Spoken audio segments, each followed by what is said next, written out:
For Unit 3, Lesson 5, we're going to be working with complex numbers.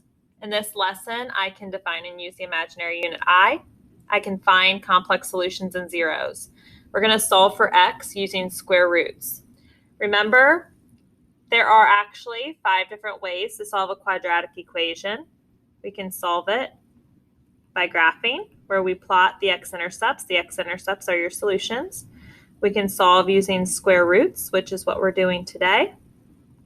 We can solve a quadratic equation by factoring. We can solve a quadratic equation by completing the square. We can solve a quadratic equation using the quadratic formula. Okay, today we are just going to focus in on square roots. Solving a quadratic equation in the form ax squared plus c equals 0 or ax squared minus c equals 0. The first thing we're going to do is we're going to move c to the other side of the equal sign. Remember, it's always our goal to isolate whatever is being squared. So I'm going to move over that constant first. Then we're going to divide by a. And to eliminate the square, we square root both sides. Those are inverse operations. Squaring and square rooting are inverse operations. Remember, whenever you take an even root, don't forget the plus or minus sign. I want you to star, highlight something, that right there. Don't forget the plus or minus sign. Then we're going to simplify the radical. Okay, so solve the quadratic equations. Figure out what's being squared. That's what we're trying to isolate. So I'm going to move over the 4. So we'll get x squared equals negative 4. And then I square root both sides. We get x equals plus or minus the square root of negative 4. Normally I would put no real solution, but now that we have I, we can actually simplify this further. So whenever you approach a square root problem, you want to look for those i's. Whenever you have a negative under the root, the square root, that's when you're going to see an I. So we're going to have plus or minus I radical 4. Then we simplify the square root of 4. Square root of 4 is 2. You notice that when I simplified it, I had multiplication before and I kept that multiplication. Okay, and then we typically like to write the I afterwards. So we have plus or minus 2I. Okay, over here in part B, I'm going to start by adding 11 to both sides. We get 2x squared, that cancels, equals negative 47 plus 11. Let's go ahead and pop that into a calculator. We end up with negative 36. Divide both sides by 2. We get that x squared equals negative 18. Square root both sides, and we get that x is, don't forget the plus or minus, the square root of negative 18. Again, normally I would put no real solution, except now we've learned how to simplify roots using I. So again, because I see that negative under the even root, that's how I know to use I. Remember, I is equal to the square root of negative 1. Okay, so I'm going to have plus or minus I radical 18. And really, the square root of 18 is not simplified. Let's list our perfect squares. 1 squared is 1, 2 squared is 4, 3 squared is 9, 4 squared is 16, 5 squared is 25, etc. And 18, you can see, is not in that list. It's somewhere in between 16 and 25. So let's figure out what the largest perfect square is that 18 would be divisible by. Is 18 divisible by 16? No. Is 18 divisible by 9? Yes.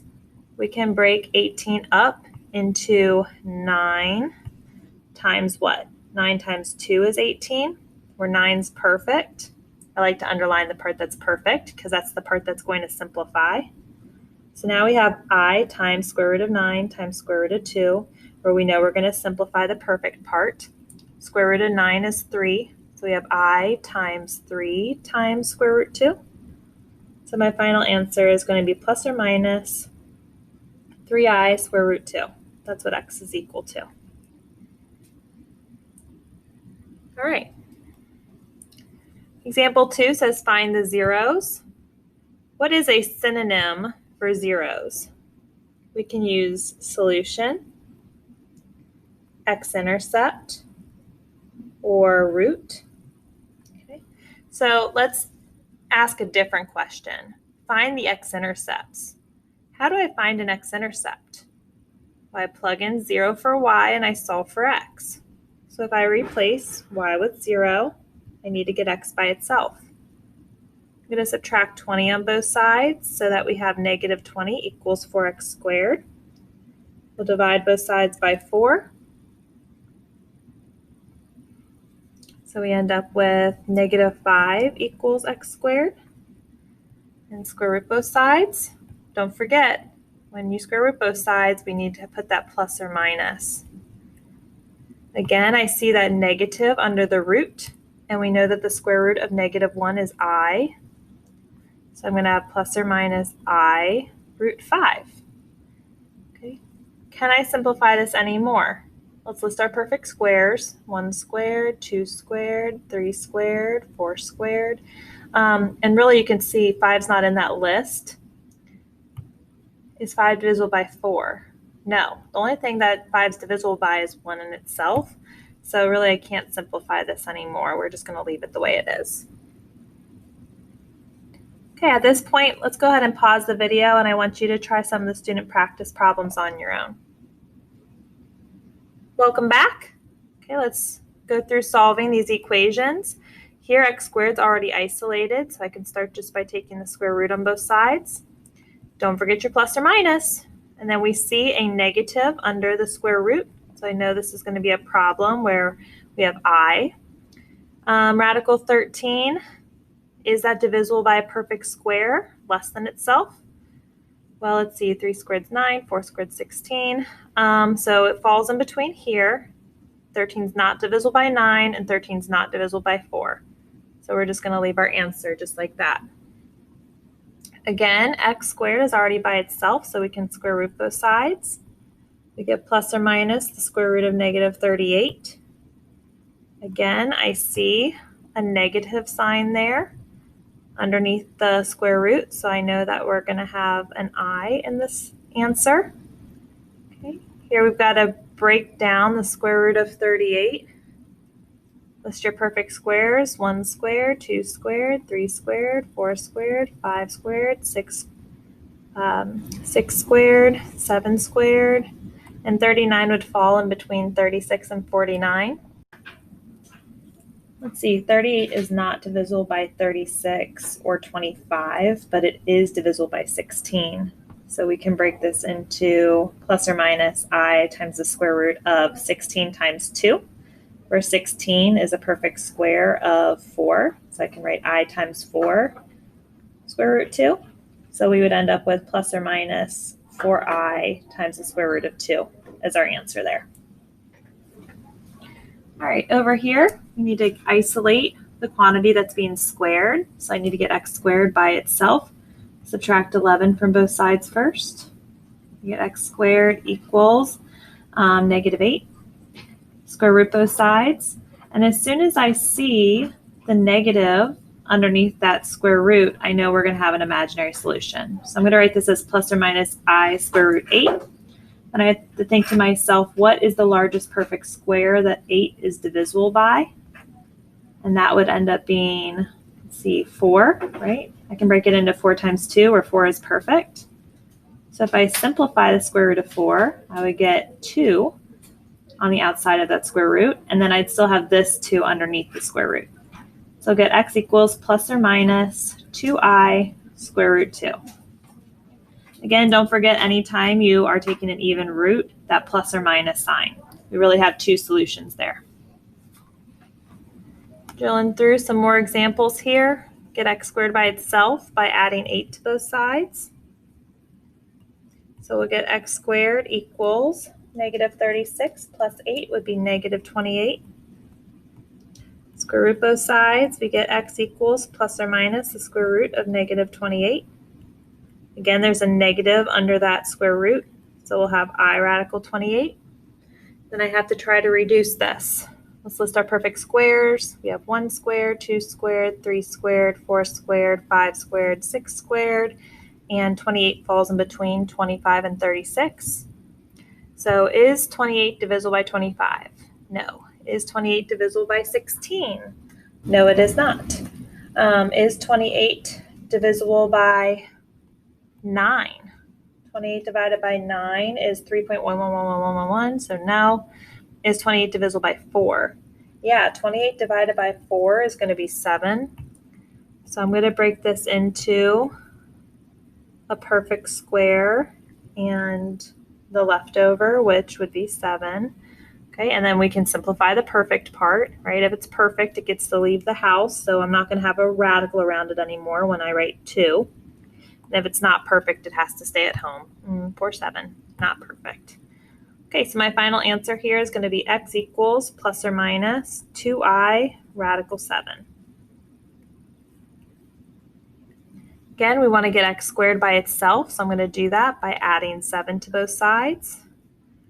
We get 3x squared equals negative 31 plus 7. It's going to be negative 24. Divide both sides by 3. 24 divided by 3 is 8. So in this case, we'll have negative 8. Square root both sides, and don't forget your plus or minus. Okay. Because I see that negative under square root, we know we're going to have an I, so it's I radical 8. And then 8. That is divisible by 4, which is a perfect square. So if I take the square root of 4, I would end up getting 2. And it's perfect, so it leaves the radical. And then this 2 is not a perfect square, so it has to stay at home under the radical.